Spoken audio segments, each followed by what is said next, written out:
नमस्कार, युवा से आज साथ युवा संस्कृत स्पेस के इस YouTube चैनल पर मैं विमलेश आप सभी का एक बार पुनः हार्दिक स्वागत करता हूं।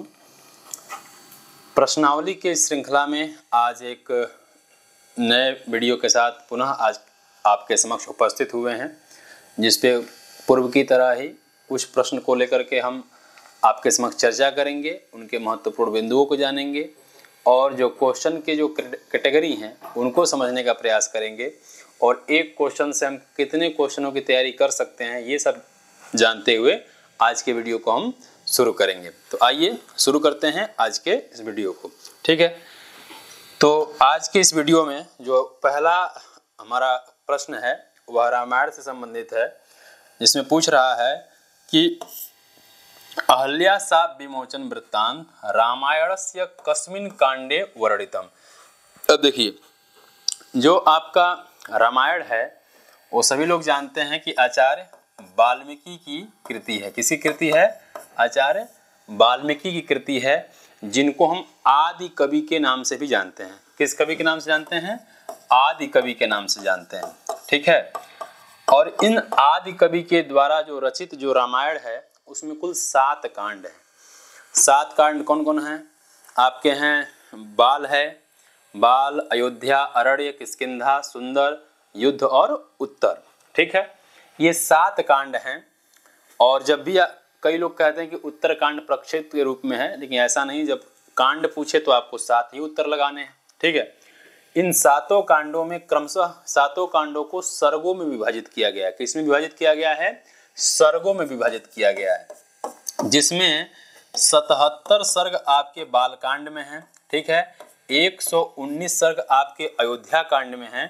ठीक है, 75 सर्ग आपका अरण्य कांड में है, 67 सर्ग आपका किष्किंधा कांड में है, 68 सर्ग आपका सुंदर कांड में है, 128 सर्ग आपका युद्ध कांड में है और 111 सर्ग जो है आपके उत्तर कांड में मिलते हैं। ठीक है, इन सभी सर्गों में सर्गों के हिसाब से कुछ विषय वस्तु हैं। मतलब उन सर्गों में क्या हुआ, जो रामायण में जो घटनाएं घटित हुई हैं इन्हीं 7 कांडों में बांटा गया है। तो इन्हीं 7 कांडों में रामायण की जो विषय वस्तु है वह विषय वस्तु किस कांड में कौन विषय वस्तु आता है, यहाँ से प्रश्न हमेशा पूछता है। तो आपके सभी कांडों के जो महत्वपूर्ण विषय वस्तु हैं उनको ध्यान रखना है। जैसे उदाहरण के तौर पर जैसे प्रश्न है कि अहल्या शाप विमोचन वृत्तांत रामायण के किस कांड में वर्णित है। ठीक है, बाल है, अरण्य है, अयोध्या है, किष्किंधा है। जैसे मान लीजिए कि राजा दशरथ जो है अश्वमेध यज्ञ इसी में करते हैं, बालकांड में। ठीक है, बालकांड में करते हैं। राम और सीता का विवाह इसी में होता है। जो क्रौंच का वो वध, जो क्या नाम है, जो व्याध होता है, जो मारता है, जिसको देख करके वाल्मीकि बहुत व्यथित होते हैं, उस क्रौंच का वध का वर्णन भी इसी में है। सागर का मंथन भी इसी है। जो विश्वामित्र राजा दशरथ के यहाँ से जब लेकर के जाते हैं, कहाँ पे, मतलब जनकपुर लेके जाते हैं अपने यज्ञ की रक्षा के लिए, कि भाई उनके ये जो यज्ञ हो रहा होता है उसमें राक्षस परेशान करते थे। तो उन्हीं यज्ञ की रक्षा के लिए राजा दशरथ से राम और लक्ष्मण को विश्वामित्र क्या करते हैं, मांग के ले जाते हैं। तो जब वो जा रहे होते हैं तो उसी बीच में रास्ते में अहिल्या का जो मूर्ति रहती है, मतलब अहिल्या है, वह पत्थर के रूप में बनी रहती हैं, जिसको जो राम जी हैं वो पैर से मार करके अहिल्या का क्या करते हैं, अहिल्या का जो साप है उससे उसको निर्मुक्त करते हैं, मतलब उसको साप से दूर हटाते हैं। तो जो पत्थर के रूप में थी वह फिर जीवंत स्थिति में, जीवित रूप में आ जाती हैं। ठीक है, तो यह जो वृत्तांत है आपके बाल कांड में वर्णित है। ये जो आपका उत्तर होगा, आपका ए नंबर उत्तर होगा। अरण्य में आपका क्या है? अरण्य में ये जो वनगमन तो चली गए रहते हैं, जो राम अरण्य में वन में जाकर के जो घटनाएं इनके साथ घटित होती हैं ये मुख्यतः इसी कांड में होते हैं। अयोध्या में जाबाली का नास्तिक मत, उसका खंडन करते हैं। ठीक है, और इसी में क्या होता है, अनुसुईया अपने पातिव्रत्य धर्म को निभाती हैं इत्यादि। और इसी में राम जो है चित्रकूट छोड़ कर कहाँ चले जाते हैं, दंडकारण्य में प्रवेश कर जाते हैं। ठीक है, तो इस प्रकार से कुछ विषय वस्तु हैं। तो ये आपका उत्तर है इस प्रश्न का बालकांड। और ये जो इसका कथानक है, सिंपल सी एक कथानक भी है, उसको आपको स्पष्ट कर देते हैं। एक गौतम नाम के ऋषि हुए, उनकी पत्नी थी, वाइफ थी कौन? अहल्या, ठीक है, जो बहुत विदुषी भी थी और बहुत सुंदर भी थी। तो इंद्र भगवान इनके सुंदरता पे बहुत आकृष्ट हो गए। इनको चाहे कि ये हमारी पत्नी जब इतनी सुंदर हैं तो हमारी पत्नी के रूप में हमारे साथ इनको रहना चाहिए। तो जब सुबह सुबह गौतम ऋषि अपने तप तपस्या के लिए बाहर गए थे घूमने, तो वह छल से गौतम ऋषि का वेश धारण करके उनके आश्रम में आ जाते हैं। तो आश्रम में आने के बाद सुबह सुबह ही वह अहिल्या से प्रणय का मांग करने लगते हैं कि मैं तुमसे प्रेम करूंगा। भाई सुबह सुबह जो ब्रह्म मुहूर्त है उसमें कोई कहे कि मैं तुमसे प्रेम करूंगा, वो भी विदुषी महिला, और सुबह इतने दिन तो गौतम के साथ रही, वो तो कभी नहीं कहे। तो उसको शक होने लगा, तो डांट के भगा दिए। जब अहिल्या इंद्र को भगा दी, तब रास्ते में गौतम देख लिए कि भाई जाहिर सी बात है कि यदि पत्नी घर पे हो और पति बाहर गया हो और कोई अनजान पुरुष भले कुछ न किया हो आकर के घर से बस जाए और पति आ जाए उस बीच या उसको देख ले, तो बहुत सारी चीज़ों को उसका सोचना जायज़ है, कई तरह की चीज़ों को सोच सकता है। तो उसी स्थिति में गौतम भी थे। तो गौतम इंद्र को देख करके बहुत सारी चीज़ सोच लिए और इंद्र को भी श्राप दे दिए और अहिल्या को भी श्राप दे दिए। तो उसी श्राप का उद्धार क्या होता है, ये बालकांड में राम जी करते हैं, ठीक है। और पूरे भारत में शायद ये दरभंगा में इनका मूर्ति है, और पूरे भारत में यही एक मंदिर है शायद जहाँ पे महिला पुजारी दर्शकों को मतलब जो भक्तगण होते हैं उनका पूजा अर्चना कराती हैं। ये दरभंगा मिथिला में एकमात्र ऐसा मंदिर है जहाँ पे महिला पुजारी वहाँ पे हैं, ठीक है। तो इस प्रकार से आपको यहाँ से क्या ध्यान देना है कि जो कांडों में जो 7 कांड हैं, उन 7 कांडों में जो विषय वस्तु हैं, उन विषय वस्तु को आप लोगों को अच्छे से ध्यान रखना है, ठीक है। आगे चलते हैं। आगे है आपका उसी संबंधित कि सीतान्वेषणम कस्मिन कांडे उद्धृतम। सीतान्वेषण किस कांड में हो जाता है? तो मान लीजिए अरण्य कांड तक तो भाई उसी में घूमते रहते हैं। चित्रकूट आते हैं आपके अयोध्या कांड में, अरण्य या दंडकारण्य में आते हैं अरण्य कांड में। लेकिन जब तक हनुमान जी की एंट्री नहीं होगी तब तक सीता का खोज कैसे होगा, ठीक है। तो किष्किंधा कांड में सीता की खोज होती है। किसमें? किष्किंधा कांड में सीता के खोज की शुरुआत हो जाती है। लेकिन हनुमान जी कार्य प्रारंभ करना शुरू कर देते हैं सुंदरकांड में, लेकिन खोज यहीं से शुरू हो जाती है, ठीक है। तो इसे सीतान्वेषण किष्किंधा कांड में। इसके बाद से इसमें संपाति का कथा जो है यह काफ़ी फेमस है, ठीक है। इसके बाद इसमें अंगद और सुग्रीव का राज्याभिषेक इत्यादि होता है, ठीक है। इसमें प्रसवरगिरी पर्वत पे राम चतुर्मास वो करते हैं, यापन करते हैं, मतलब वहाँ पर रहते हैं। और पंपा सरोवर पर्वत को भी देख करके जो काफ़ी दुखित होते हैं, ये घटना भी इसी में वर्णित है, ठीक है। बालकांड में आपको बताया है। उत्तरकांड आपका जो रामायण की पूरी घटना घटने के बाद जो लवकुश इत्यादि होते हैं वो उत्तरकांड में घटनाएं हमको देखने को मिलती है, ठीक है। तो इसलिए इस प्रश्न का जो उत्तर होगा ये ऑप्शन नंबर बी सही होगा, ठीक है। अगला क्वेश्चन है महाभारत से संबंधित। क्या है कि अभिमन्यु वध, जरासंध वध, अम्बोपाख्यान, रामोपाख्यान एतेषां वर्णनम कस्मिन् पर्वणि वर्तते क्रमानुसारम उत्तरम चिनुत। मतलब जो महाभारत किसकी रचना है? आचार्य व्यास की कृति है। किसकी? आचार्य व्यास की कृति है महाभारत। उस महाभारत में कुल 18 पर्व हैं, ठीक है। और ध्यान रखिएगा महाभारत के साथ 18 संख्या का बड़ा महत्व है।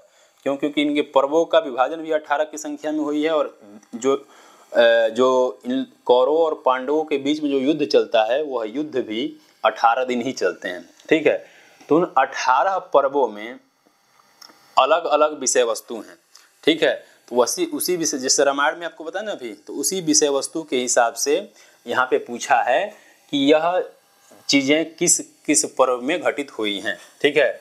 तो देखिए अभिमन्यु जो वध है, जितने लगभग अभिमन्यु हुए आपके क्या कहते हैं अभिमन्यु, द्रोण, ये सब जिन लोगों का जो वध था, ये हाँ अभिमन्यु का वध, द्रोण का वध और इन सबों का जो वध है यह मिलता है आपके द्रोण पर्व में। द्रोण का भी वध इसी में होता है।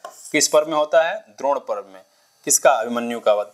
जरासंध का वध, शिशुपाल का वध, या जो भी सभा में घटनाएं होती हैं वो सभी किस में होती हैं? सभा पर्व में होती हैं। ठीक है। अम्बोपाख्यान आपका मिलता है उद्योग पर्व में। किसमें? उद्योग पर्व में। और रामोपाख्यान, नलोपाख्यान, सावित्री सत्यवान की घटना, ये सभी किसमें मिलते हैं? हमको वन पर्व मिलते हैं। तो देखिए उत्तर तो इसके हिसाब से ये हुआ, मतलब अभिमन्यु का द्रोण हुआ, जरासंध का सभा, अम्बो का उद्योग और राम का वन। लेकिन ये क्रम के अनुसार बैठाना है, जिस हिसाब से ये पूछा है उसी हिसाब से बैठाना भी है। ठीक है। तो अब देखिए अभिमन्यु, अब इसमें से देखिए द्रोण कहाँ है? तो द्रोण आपका मिल जाएगा यहाँ पे। ठीक है। उसके बाद जरासंध का वध किसमें होता है? सभा पर्व में होता है। अम्बोपाख्यान आपका उद्योग पर्व में है और रामोपाख्यान इत्यादि किसमें है? आपका वन पर्व में है। ठीक है।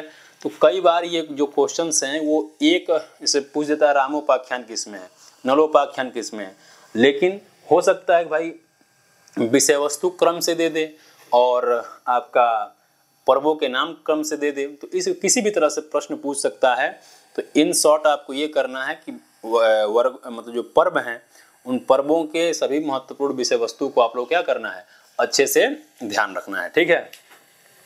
इसके बाद ये, इसलिए इस प्रश्न का जो उत्तर हो क्या होगा? ऑप्शन नंबर सी सही उत्तर होगा। ठीक है। आगे चलते हैं। अगला क्वेश्चन है आपका कि महाभारतस्य बृहत्तमम पर्वम अस्ति। देखिए महाभारत में भी चर्चा हुई कि 18 पर्व हैं। कितने पर्व हैं? 18 पर्व। कौन कौन? आदि, सभा, वन, विराट, उद्योग, भीष्म, द्रोण, कर्ण, शल्य, सौप्तिक, स्त्री, शांति, अनुशासन, आश्रमवासिक, आश्वमेधिक, मौसल, महाप्रस्थानिक और स्वर्गारोहण। ये 18 पर्व हैं। ठीक है। इन 18 पर्वों में एक जो शांति पर्व है जो 12वां नंबर का पर्व है। कितने नंबर का पर्व है? 12वें नंबर का। देखिए यहाँ से जो क्वेश्चन है ना, कई बार किस पर्व के बाद कौन आता है ये भी पूछ लेता है। ठीक है। कौन पर्व किस संख्या पर आते हैं ये भी पूछ लेता है। तो आपको क्रम भी ध्यान रखने हैं, संख्या भी ध्यान रखने हैं, इन सभी चीज़ों को अच्छे से ध्यान रखना है। ठीक है। तो पर्वों से संबंधित प्रश्न आते ही आते हैं, तो ये आए तो आपके क्वेश्चन गलत न हो। ठीक है। तो शांति पर्व 12वें नंबर क्वेश्चन है, जो पूरे महाभारत का सबसे क्या है? सबसे बड़ा पर्व है, जिसमें 3 हैं। क्या है? एक राजधर्म है, आपद धर्म है, ठीक है, और मोक्ष धर्म है। इन 3 धर्मों के बारे में इसमें बताया गया है। और सबसे छोटा जो पर्व है वो आपका महाप्रस्थानिक है। ठीक है। कौन है? महाप्रस्थानिक। तो बृहत्तम पूछ रहा है, तो सबसे बड़ा पर्व कौन है? तो शांति पर्व है। तो इसलिए इस प्रश्न का उत्तर सही होगा आपका ये। यदि सबसे लघुत्तम पूछता तो लघुत्तम पर्व आपका क्या हो जाता? महाप्रस्थानिक। आपका यह पर्व इस प्रश्न का सही उत्तर रहता है यदि लघुत्तम पर्व पूछता तब। ठीक है। और कई बार एक चीज आपको और बता दें, कई बार प्रश्न ऐसा भी देखा गया है, जैसे मान लीजिए आदि पर्व है। ठीक है। आदि, सभा, वन, 2 गैप के बाद दे दिया विराट। ठीक है। तो 1-2 पर्वों को छोड़ करके भी दे देता है। तो कन्फ्यूजन नहीं होना कि भाई आदि के बाद सभा देना चाहिए, नहीं, वह किसी भी तरह से घुमा के प्रश्न पूछता है। ठीक है। और ऐसा देखा गया है। इसलिए इन तरह के प्रश्नों को तैयार करने के लिए आप पहले से तैयार रहेंगे। ठीक है। अगला क्वेश्चन आपका है कि मौर्य वंशस्य वर्णनम कस्मिन् पुराणे वर्णितम। देखिए आपके सिलेबस में पुराण भी लगा हुआ है। क्या लगा हुआ है? पुराण भी लगा हुआ है। तो पुराण लगा है तो पुराण कितने होते हैं? 18 पुराण होते हैं। ठीक है। कौन कौन पुराण होता है? 18 पुराण आपके हैं। ब्रह्म है, पद्म है, विष्णु है। खैर उस पर बाद में चर्चा करेंगे, पहले ये देख लीजिए यहाँ पे ये 18 पुराणों में जो हमारे इतिहास में कुछ बहुत फेमस जो वंशावली हुए हैं, उन वंशावलियों का वर्णन भी इसमें हमको देखने को मिलता है। ठीक है। जैसे विष्णु पर्व में मौर्य वंश का वर्णन है। किस वंश का? मौर्य वंश का। मत्स्य पुराण में आपका आंध्र वंश का वर्णन है। किस वंश का वर्णन है? आंध्र वंश का वर्णन है। गुप्त पुराण में नहीं, वंश पुराण में आपका गलत लिख गया है, गुप्त वंश का वर्णन है। किसमें? वंश पुराण में आपका गुप्त वंश का वर्णन है, ठीक है। लेकिन प्रश्न क्या पूछा है, मौर्य वंश का वर्णन किसमें है, तो आपका विष्णु पुराण में है। अन्य वंशों का भी कई बार पूछा है, 3 वंशों के पुराण कौन से हैं आपको ध्यान रखने हैं, ठीक है। तो इस प्रकार से इस प्रश्न का जो सही उत्तर होगा आपका ऑप्शन नंबर ए है जो सही उत्तर होगा, ठीक है। अगला क्वेश्चन है आपका कि अष्टादशसु पुराणेषु न गण्यते। रोक लिए हैं आपको वहाँ 18 पुराण, देखिए यहाँ अब 18 पुराण हम बताते हैं।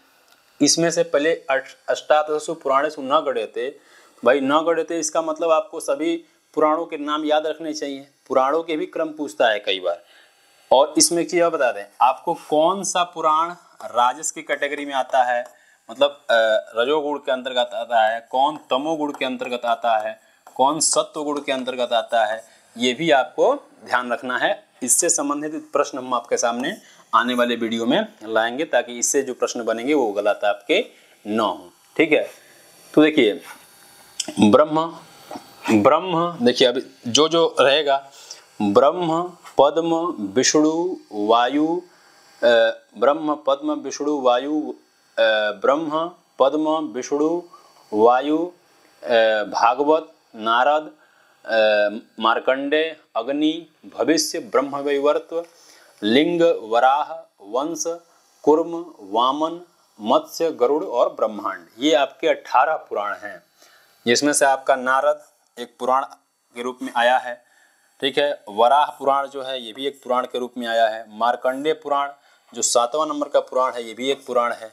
नृसिंह जो पुराण है यह पुराण महापुराणों के अंतर्गत नहीं आता है, 18 पुराणों के अंतर्गत नहीं आता है, ठीक है। तो इसलिए इस प्रश्न का जो उत्तर होगा ऑप्शन नंबर 6 होगा, यह सही उत्तर क्या होगा, ऑप्शन नंबर 6 इसका सही उत्तर होगा, ठीक है।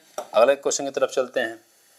मेल है तो देखिए यहाँ पे कुछ ग्रंथों के नाम दिए हुए हैं और कुछ उनके लेखक दिए हुए हैं, ठीक है। तो देख लीजिए, रामायण चंपू जो है वह भोजराज की कृति है, ठीक है। मंदार मंजरी जो है वह विश्वेश्वर पांडे की कृति है, ठीक। और जो आश्चर्य चूड़ामणि है वो शक्तिभद्र की कृति है, और रामायण मंजरी आपका क्षेमेंद्र की कृति है।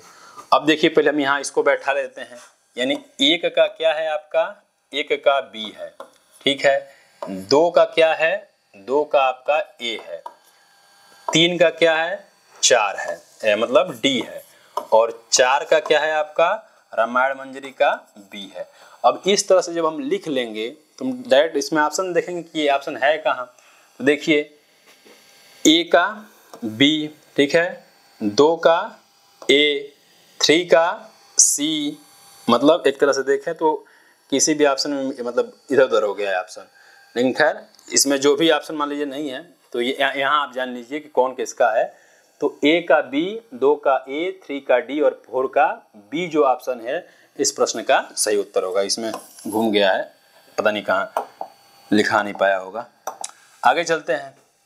हाँ, सप्तसु द्विपत्सु न गण्यते, हमारे पुराणों में 7 द्वीपों के बारे में ही चर्चा आई है, ठीक है। कितने द्वीप होते हैं, 7 द्वीप होते हैं, ठीक है।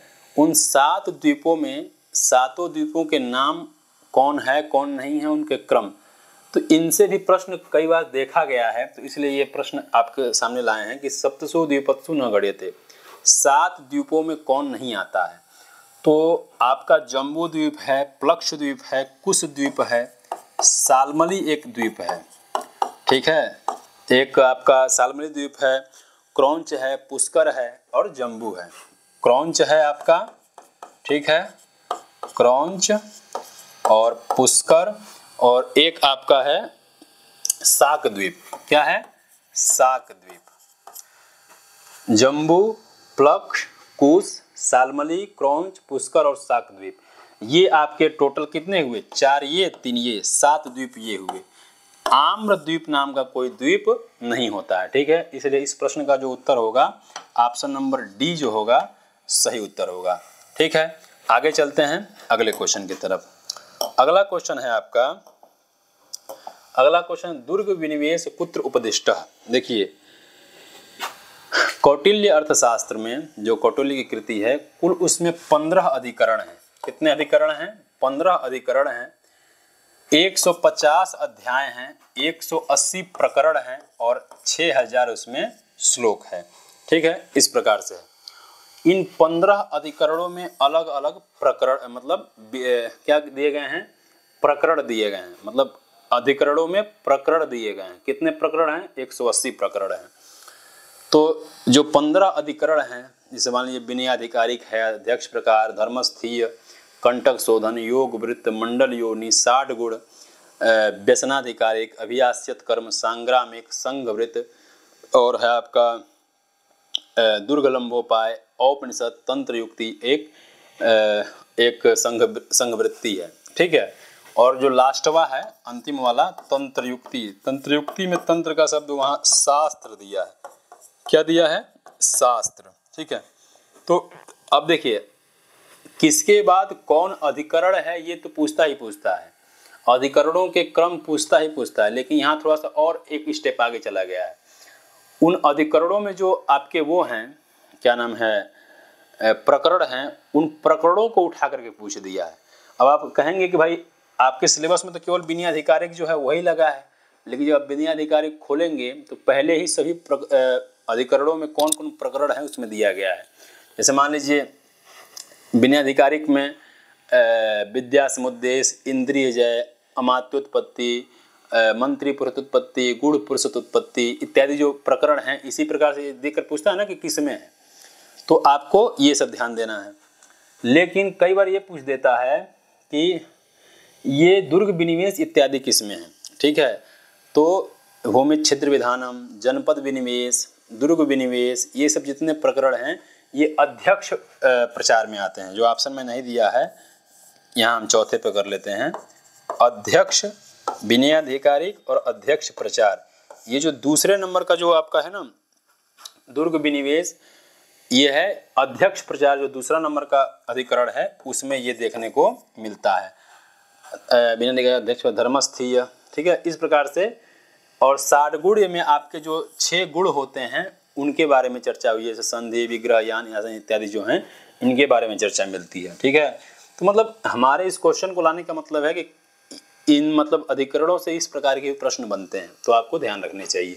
ठीक है, तो यहाँ जो अध्यक्ष प्रचार है जो दूसरे नंबर का अधिकरण, उसमें दुर्ग विनिवेश हमको देखने को मिलता है। ठीक है, अगला क्वेश्चन है आपका कौटिल्य से ही संबंधित, मंत्री परिषदम द्वादश अमात्यान कुर्वीत इति कस्य मान्यता। देखिए मंत्री परिषद में कितनी संख्याएं रहनी चाहिए, इसको लेकर के विद्वानों में कुछ मतभेद रहा है। आचार्य अलग अलग संख्याओं का निर्धारण किए हैं। ठीक है, तो जिसमें निर्धारण करने वाले कौटिल्य हैं, मनु हैं, बृहस्पति हैं, औसनस हैं। ठीक है, जिसमें से इंद्र के सभा में 1000 मंत्रियों की संख्या मानी गई है कौटिल्य के अनुसार। ठीक है, मनु 12 मानते हैं, मंत्री परिषद में 12 मंत्री होने चाहिए, बृहस्पति 16 मानते हैं और औसनस 20 मानते हैं। मतलब इनके हिसाब से ये कहते हैं कि मंत्री परिषद में इतने इतने क्या होने चाहिए, मंत्री होने चाहिए। लेकिन पूछ क्या रहा है, पूछ आपका ये रहा है कि मंत्री परिषदम द्वादश अमात्यान कुर्वीत, मतलब मंत्री परिषद में 12 मंत्री होने चाहिए, या किसकी मान्यता है, तो यह मानव यानी मनु ऋषि की मान्यता है कि मंत्री परिषद में 12 ऋषि होने चाहिए। ठीक है, तो इसलिए इस प्रश्न का उत्तर ऑप्शन नंबर बी सही होगा। ठीक है, अगले क्वेश्चन की तरफ चलते हैं कि महाभारतस्य सर्वलोकप्रिय टीकाकारस्य कृतिः वर्तते। पहले तो देखिए महाभारत के बहुत सारे टीकाकार हैं। ठीक है, उन टीकाकारों में भी सबसे जो लोकप्रिय टीकाकार हैं, पहले तो ये जानना पड़ेगा कि सबसे लोकप्रिय टीकाकार कौन है, बाद में जानेंगे कि क्या नाम है उनका टीका कौन है। तो सबसे जो लोकप्रिय, यहाँ पहले क्वेश्चन से ही क्वेश्चन निकल रहा है कि सबसे लोकप्रिय टीकाकार है कौन, तो सबसे लोकप्रिय टीकाकार जो हैं वो आचार्य नीलकंठ हैं। कौन है? आचार्य नीलकंठ। इनकी टीका है आपका, प्रश्न क्या पूछा है, इनके टीकाकार मतलब टीकाकार से कृति है, मतलब सबसे इनकी जो कृति है वह क्या है। ठीक है, यह प्रश्न पूछ रहा है। तो 4 आपके ऑप्शन दिए हैं। ज्ञान दीपिका, ज्ञान दीपिका जो है वो देवबोध या देवस्वामी। ठीक है, देवबोध ठीक है, या देवस्वामी, ये दोनों कहते हैं। जो सबसे प्राचीनतम टीका के रूप में मानी जाती है महाभारत का, वह देवबोध की ज्ञान दीपिका है। ये सबसे लोकप्रिय है, लेकिन सबसे क्या कहते हैं प्राचीनतम टीका के रूप में जिसको माना जाता है वह देवबोध की ज्ञान दीपिका मानी जाती है। ठीक है, जो भारतोपाय प्रकाश है, ठीक है, भारतोप्रकाश है, ये चतुर्भुज मिश्र की महाभारत पे ही लिखी टीका है। क्या आपका चतुर्भुज मिश्र की भारतोप्रकाश टीका। अर्थ दीपिका आपकी अर्जुन मिश्र की टीका है। ठीक है, किसकी टीका है? अर्जुन मिश्र की टीका है। और भारत भावदीप ये नीलकंठ की टीका है। किसकी टीका है? नीलकंठ की टीका। तो टीकाकार से कृति क्या है? भारत भाव द्वीप। तो इस प्रश्न का जो उत्तर होगा आपके यह सही होगा। और जो अन्य कुछ फेमस टीकाएं हैं ये आपके हैं, इनके कौन रचनाकार हैं ये भी आप यहाँ देख सकते हैं। ठीक है, तो एक क्वेश्चन से आपके इतने क्वेश्चन रेडी हो सकते हैं, देख सकते हैं। नहीं मान लीजिए अगर आपके मन में आए कि भाई ये हो कैसे रहा है, मतलब इसका हम क्या करेंगे जान करके, मान लीजिए कि अगर एग्जाम में कई बार ये पूछ देता है कि इनमें से कौन महाभारत के टीकाकारों में से नहीं है। ठीक है, तो या तो आपको नाम जानने पड़ेंगे या ये दे सकता है कि इनमें से कौन रामायण का टीका नहीं है, तो ये मान लीजिए दे देगा। तो जब आप टीकाकारों को जाने रहेंगे तो कई एंगल से प्रश्न बन सकते हैं। जब उन एंगलों से जब प्रश्न बनेंगे तो उन प्रश्नों को आप अच्छे से सॉल्व कर सकते हैं, तो किसी प्रकार की दिक्कत नहीं होगी आपको। ठीक है, इसलिए इन प्रश्नों के ऊपर चर्चा करनी पड़ रही है। आगे देखते हैं अगला क्वेश्चन आपका क्या है। अगला क्वेश्चन, महाभारतस्य खिल पर्वणि वर्तते।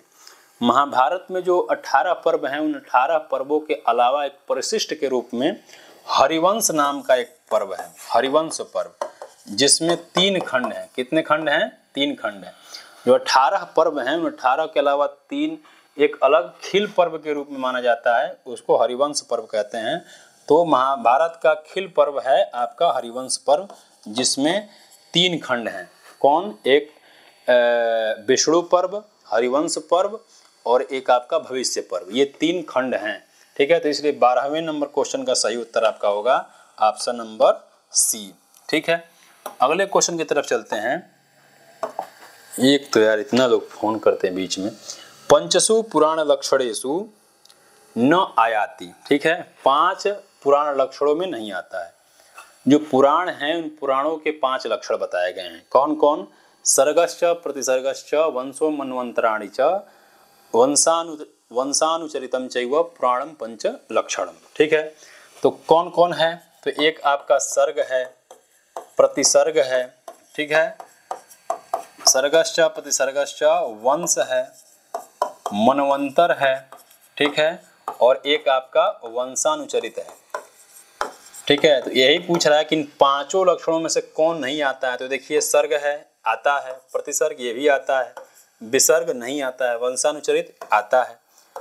तो अब देखिए कई बार कंफ्यूजन हो जाता है। तो विसर्ग जो है वह 5 पुराण लक्षणों में नहीं आता है।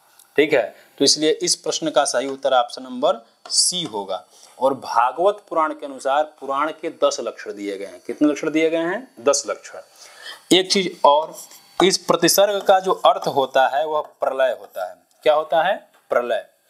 तो कई बार इसमें से प्रतिसर्ग शब्द का अर्थ पूछ लेता है, तो इसमें प्रतिसर्ग शब्द का अर्थ होता है आपका प्रलय। ठीक है, तो इन 5 लक्षणों में ये आते हैं और इनमें से विसर्ग जो है वो नहीं है, इसलिए इस प्रश्न का सही उत्तर नहीं होते हुए भी क्या हो गया? सही हो गया। ठीक है, जिसमें प्रतिसर्ग का अर्थ प्रलय है।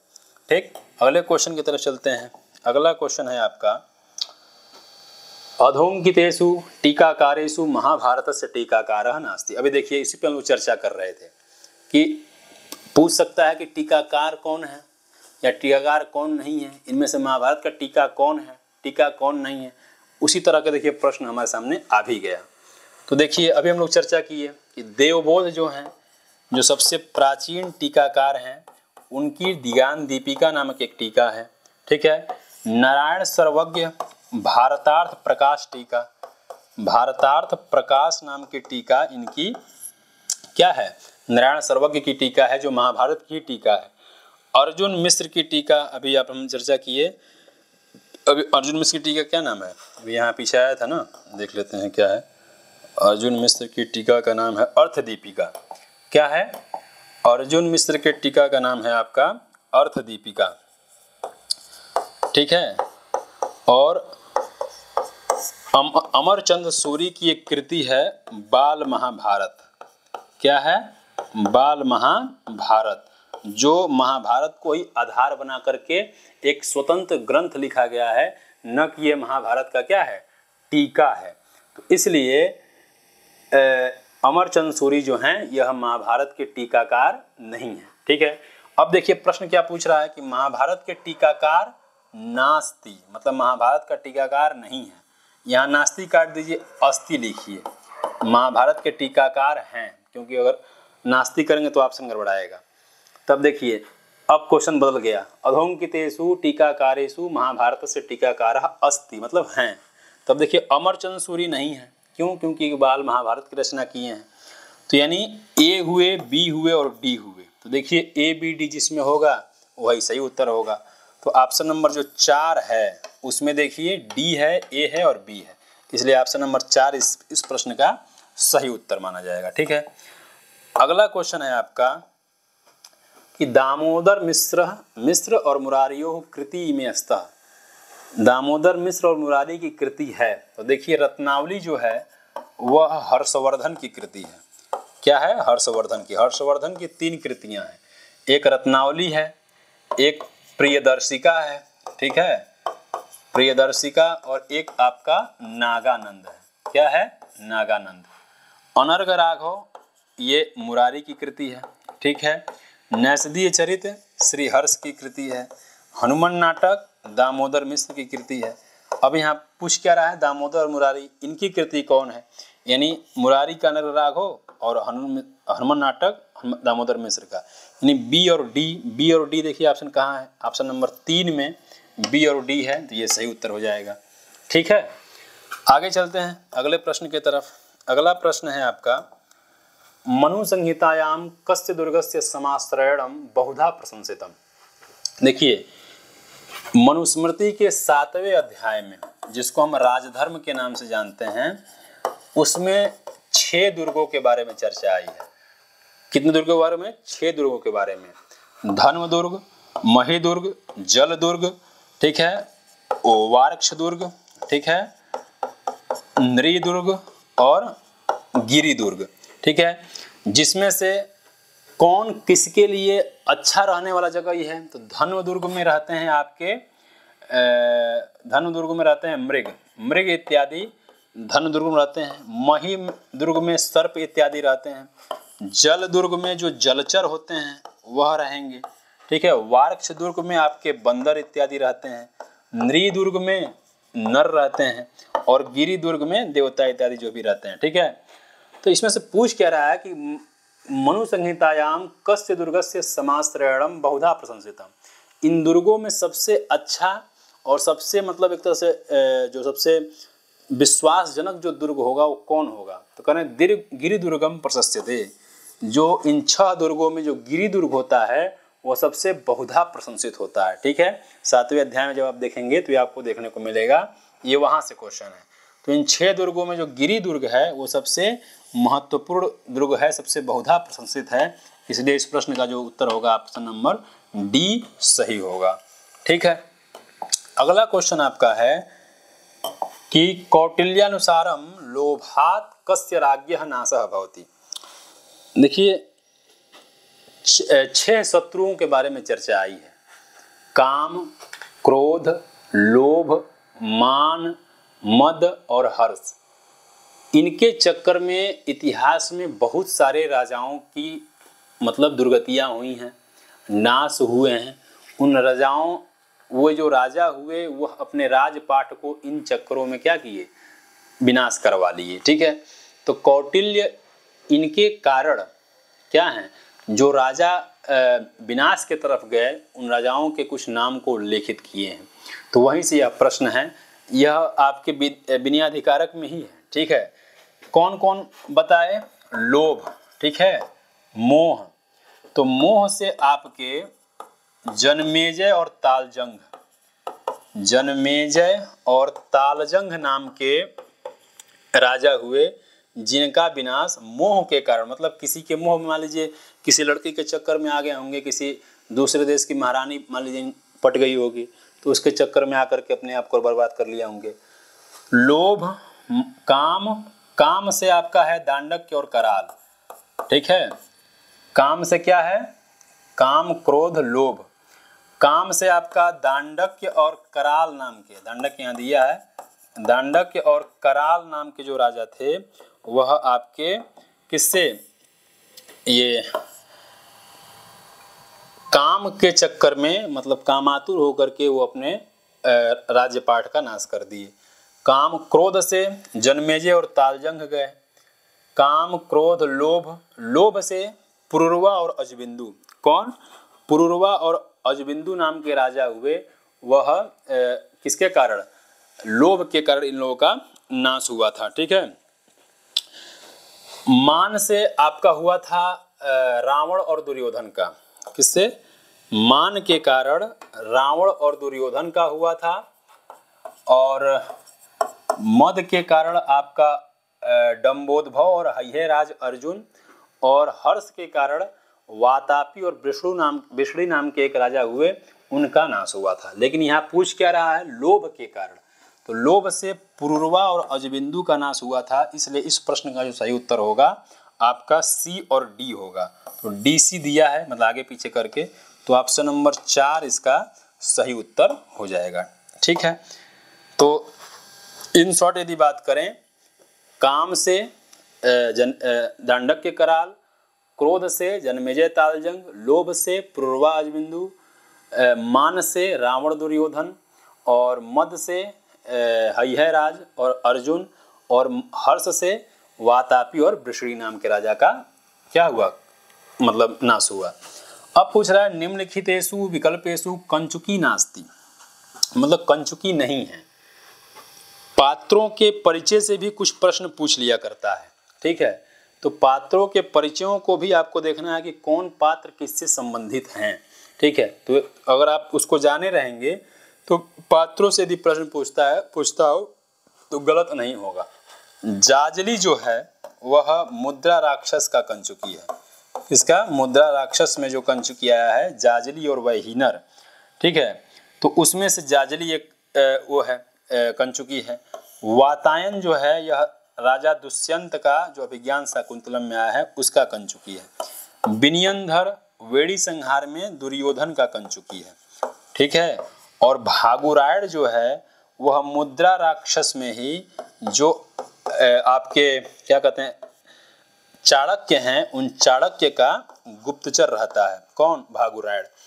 देखिए, और एकमात्र मुद्रा राक्षस नाटक है जिसमें स्त्री पात्र नहीं है।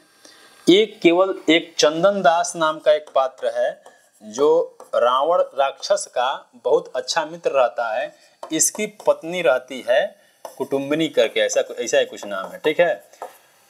यही मात्र केवल एक स्त्री पात्र है, बाकी कोई भी मुद्रा राक्षस में स्त्री पात्र नहीं है, ठीक है। तो कौन कंचुकी नहीं है? तो भागुरायण इसमें कंचुकी नहीं है। क्यों? क्योंकि वो मुद्रा राक्षस में चाणक्य का गुप्तचर के रूप में इसका वर्णन मिलता है। इसलिए इस क्वेश्चन का जो सही उत्तर होगा ऑप्शन नंबर डी सही उत्तर माना जाएगा, ठीक है। अगले क्वेश्चन की तरफ चलते हैं। अगला क्वेश्चन है कि नीचे दिए गए कथनों पर विचार कीजिए। इसमें से कुछ सही हैं, कुछ गलत हैं। तो देखिए, कह रहा है पहला कि काव्य प्रकाश में दोष दर्शन 7वें उल्लास में। काव्य प्रकाश में कितने उल्लास हैं? 10 उल्लास हैं। 10वें में देखेंगे तो आप 7वें में आपको मिल जाएगा क्या, दोष के बारे में चर्चा, 8वें में गुण के बारे में चर्चा, 9-10 में अलंकार के बारे में चर्चा, ठीक है। तो ये ठीक है, 7वें में ये चर्चा आई है दोष की। लोचन कादंबरी से संबंधित है? नहीं, ये आनंदवर्धन की जो कृति है, कौन, ध्वन्यालोक, उस पे लोचन नाम के टीका को लिखे अभिनव गुप्त। तो इसलिए लोचन का जो आनंदवर्धन का जो ध्वन्यालोक है उस पे टीका लिखा गया अभिनव गुप्त के द्वारा लोचन, इसलिए यह उत्तर क्या होगा, ये लाइन गलत है। ध्वनि प्रस्थापन परमाचार्य आनंदवर्धन है और ध्वनि सिद्धांत के प्रतिष्ठापक आचार्य आनंदवर्धन है। दोनों में कुछ डिफरेंट है, आपको ध्यान रखना है। ध्वनि सिद्धांत के प्रतिष्ठापक आचार्य आनंदवर्धन है, लेकिन जब ध्वनि के स्थापना को जब खंडित करने लगा आदमी, आगे के जो विद्वान थे जब खंडित करने लगे तो पुनः उसका स्थापना आचार्य मम्मट कर दिए।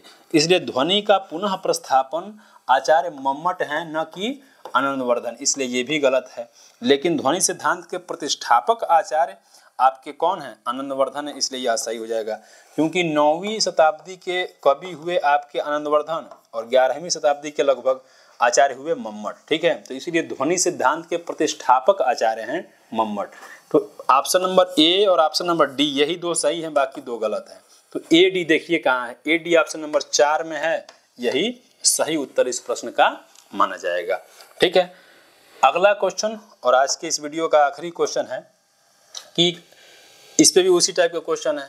अरुंधति वाल्मीकि की पुत्री थी? नहीं, अरुंधति आचार्य मतलब वशिष्ठ जो दशरथ के पुरोहित थे उनकी पत्नी थी अरुंधति, तो इसलिए यह गलत हो जाएगा। लव और कुश में ज्येष्ठ लव थे? नहीं, अगर उत्तर रामचरित के हिसाब से देखेंगे जो उसमें दिया है, कुश और लव और कुश में कुश सबसे बड़े भाई थे और इनके छोटे भाई थे लव। लक्ष्मण के पुत्र का नाम चंद्रकेतु था? बिल्कुल सही, लक्ष्मण के नाम चंद्रकेतु था। ऋष्यशृंग शांता के पति थे। जो दशरथ की पुत्री थी कौन? शांता, शांता के पति थे आपके ऋष्यशृंग, जो राजा दशरथ के पुत्रेष्टि यज्ञ को संपन्न कराए थे और 12 वर्ष के यज्ञ में वाल्मीकि सहित वशिष्ठ सहित सभी लोग इनके इसमें क्या गए थे। तो इसलिए पूछ क्या रहा है कि उपयुक्त कथनेषु सम्यक अस्ति, मतलब सम्यक हैं, कौन कौन हैं? तो लक्ष्मण के पुत्र का नाम चंद्रकेतु था, बिल्कुल सही है। ऋष्यशृंग के पत्नी का नाम शांता था, बिल्कुल, मतलब पति थे ऋष्यशृंग शांता के, बिल्कुल सही है। तो option number D, option number C, ये दो सही हैं, ये दो गलत हैं। इसलिए अब देखिए सी डी कहाँ है, तो सी डी ऑप्शन नंबर 3 में मिल रहा है, इसलिए इस प्रश्न का सही उत्तर आपका यह हो जाएगा, ठीक है। तो इस प्रकार से आज के वीडियो में हम लोग कुछ प्रश्नों पे चर्चा किए, जिस पे देखे कि उसके कौन उत्तर हैं, उनसे किस तरह के प्रश्न बन सकते हैं, ठीक है। तो आगे अन्य कुछ टॉपिकों के साथ आपसे मिलेंगे, तब तक के लिए आप सभी को नमस्कार। युवा से याद, साधु युवा।